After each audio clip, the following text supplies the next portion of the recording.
चुनावों के आते ही सभी राजनीतिक दल विकास के तमाम दावे करते हैं।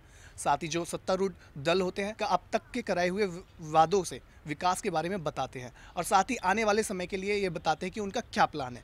लेकिन बड़ा सवाल ये होता है कि जब वो सत्ता में रहे उस वक्त उन्होंने अपने इलाके में, अपने क्षेत्र में कितना विकास कराया। इसी विकास की जांच पड़ताल करते हुए आज हम आ चुके हैं वार्ड नंबर 315 में।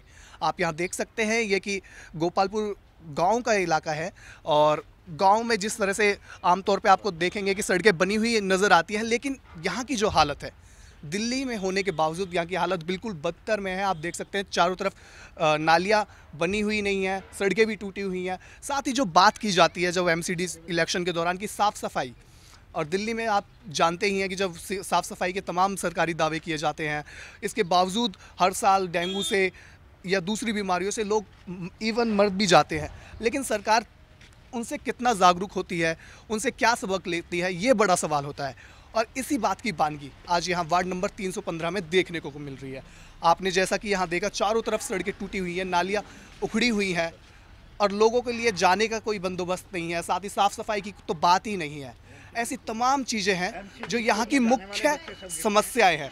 और इन समस्या को ही बारे में ज़्यादा जानने के लिए हमारे साथ यहाँ के कुछ स्थानीय लोग मौजूद हैं। हम उससे जानने की कोशिश करेंगे कि अब तक सरकार ने इनके यहाँ क्षेत्र में क्या विकास कार्य कराया, साथ ही यहाँ की मूलभूत समस्याएं क्या हैं।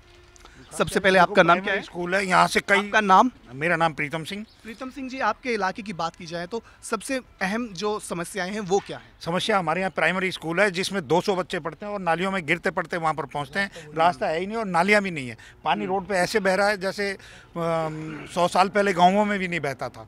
जो हालत यहाँ की देख रहे हैं तो मुझे तो ऐसा लग रहा है कि सुधार है ही नहीं, बिल्कुल भी नहीं है। 100% यहाँ पर डैमेज है, नालियाँ, खरंजे, सड़कें, और यहाँ पर कोई विकास नहीं। तो आप अपनी इन समस्याओं को लेकर अपने पार्षद के पास जाते होंगे, तो क्या कहते हैं वो? हाँ, कंप्लीट हो जाएगा, करवा देंगे, हो जाएगा, करवा देंगे, ऐसे ही वादे करते हैं। तो जैसा कि मुझे पता है यहाँ पे जो पार्षद है वो भाजपा से है। हाँ, भाजपा से हैं। भाजपा से है। पिछले 10 साल से ये अहम बात है कि एमसीडी पर भाजपा काबिज है और पार्षद भी यहाँ से भाजपा के ही हैं। लेकिन इसके बावजूद 10 सालों में उन्होंने क्या किया वो आपने यहाँ पे देखा। और यही लोग कह रहे हैं कि वो सिर्फ पार्षद इस बात का कह देते कि करा देंगे, लेकिन वो कब कराएंगे ये निश्चित नहीं है। और अब फिर से जब एमसीडी के चुनाव आ गए हैं फिर से यही वादे किए जा रहे हैं, लेकिन धरातल पे क्या कार्य हुआ ये बड़ा सवाल है। साथ ही हम जानने की कोशिश करेंगे कि जब एमसीडी की बात करते हैं तो एमसीडी की तरफ से जो स्कूल चलाए जा रहे हैं उनमें कितना काम होता है। इसके लिए हमारे साथ कुछ युवा हैं, विशेष तौर पे हम युवाओं से जानने की कोशिश करेंगे। आपका नाम? राकेश लोहिया। लोहिया जी, ये बताइए कि आपके इलाके में जो एमसीडी की तरफ से स्कूल है उनमें क्या हालत है?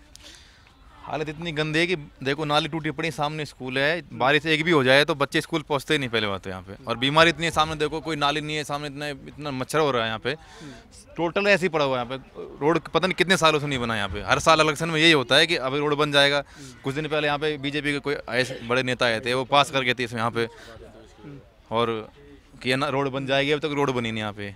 सारा ऐसा ही है यहाँ पे पड़ा हुआ है, टोटल टूटा पड़ा है पूरे गाँव। नगर निगम की तरफ से स्कूल बनाया गया है लेकिन स्कूल जाने के लिए कोई रास्ता नहीं है और ये बड़ा सवाल है क्योंकि आके आप स्थिति देखी है आपने। अगर बारिश हो जाए थोड़ी सी भी तो बच्चे फिसल जाते हैं या फिर जाते नहीं है इसी वजह से कि आखिर स्कूल जाते वक्त उनके साथ कोई दुर्घटना ना हो जाए। ऐसी तमाम चीज़ें हैं जो यहाँ की मुख्य समस्याएँ हैं और भी यहाँ की समस्याओं के बारे में जानने की कोशिश करेंगे। आपका नाम? वरुण। वरुण जी, ये बताइए आपके इलाके में अगर स्वास्थ्य की बात की जाए तो क्या कोई सरकार की तरफ से, विशेष तौर पे नगर निगम की तरफ से कुछ अस्पताल या क्लिनिक है? नहीं है। नहीं है? नहीं है। तो अगर आपके घर में या आपके आसपास कोई बीमार होता है तो कैसे इलाज होता है वहाँ का? एक क्लिनिक पे जाना पड़ता है। प्राइवेट क्लिनिक पे? प्राइवेट क्लिनिक पे। तो सरकार की तरफ से कुछ नहीं? नहीं है, कुछ नहीं है। यहाँ पे मच्छर भी बहुत है, बच्चों को बहुत तकलीफ होती है स्कूल जाने वालों को। तो इसलिए कि जितने भी बच्चे एमसीडी वाले बच्चे स्कूल में पढ़ते हैं, छोटे छोटे, देखा मैंने, बारिश पड़ती है तो बच्चे जा नहीं पाते, स्कूल वापस आ जाते हैं। आज की डेट में हालत देखो तो मेरे कैमरामैन आपको दिखाएंगे यहाँ से। हालांकि ये स्कूल थोड़ा दूर है, वो नगर निगम का स्कूल है, आप देख सकते हैं। वहाँ के लिए कोई व्यवस्था नहीं है, आने जाने की कुछ नहीं है और स्कूल काफ़ी बड़ा है, हालांकि बिल्डिंग तीन मंजिल है, लेकिन जाने के लिए कोई रास्ता नहीं है, कोई ऐसी व्यवस्था नहीं है कि बच्चे वहाँ आराम से जाए। और यही बात जब हमने यहाँ लोगों से की तो उन्होंने यही कहना था कि वो देखते हैं कि जब भी बारिश होती है तो और या बच्चे जाते हैं तो वो गिरते हुए जाते हैं, उनके चोट लगती है या फिर तमाम ऐसी घटनाएं घटती हैं। इसके बावजूद जो यहाँ के पार्षद हैं, जो एमसीडी है, सिर्फ पार्षद ही नहीं, पूरी एमसीडी जो सरकारी महकमा है वो इस यहाँ की समस्याओं के ऊपर बिल्कुल भी गौर नहीं करता है। पिछले काफ़ी लंबे समय से ये समस्याएं बदस्तूर जारी हैं, लेकिन अब तक इस पर कोई कार्रवाई नहीं हुई है। और भी लोग हैं, उनसे बात करेंगे। आपका नाम? सौरभ है। आपके इलाके में साफ सफाई की कैसी व्यवस्था है? होती है समय पे या नहीं? समय पे नहीं होती जी। नहीं होती है। तो इस संबंध में आप किसी से शिकायत की है इस बारे में? नहीं, हम तो की नहीं। रफीक भाई बता बात। आइए बात कीजिए। आपके यहाँ की जो साफ सफाई की बात की जाए तो क्या स्थिति है? बिल्कुल नहीं होती जी, कोई सुनवाई नहीं करता। कोई सुनवाई नहीं करता। नहीं। तो अब नगर निगम के चुनाव आ रहे हैं तो आपके पार्षद वगैरह आते होंगे और दूसरे नेता होंगे आते होंगे, कहा कभी उनसे इस बारे पहले में? पार्षद के पास जाते थे तो वो डांट के भगा देती है वहाँ से ऑफिस में। पार्षद ही हाँ, डांट के भगा देती हाँ है? जी। अच्छा। कि सीवर वूवर हमारा काम नहीं, ये है वो है फलाना ढिमकाना, कि सीवरेज का हम नहीं उनका, करेंगे। उनका कोई मतलब नहीं है। हाँ, मना कर देती है सीधे। तो ये आप देख सकते हैं कि लोग समस्याओं से परेशान होकर के उनके पास जाते हैं इस उम्मीद में कि वो इनकी समस्याओं को सुनेंगे, उनका निदान करेंगे।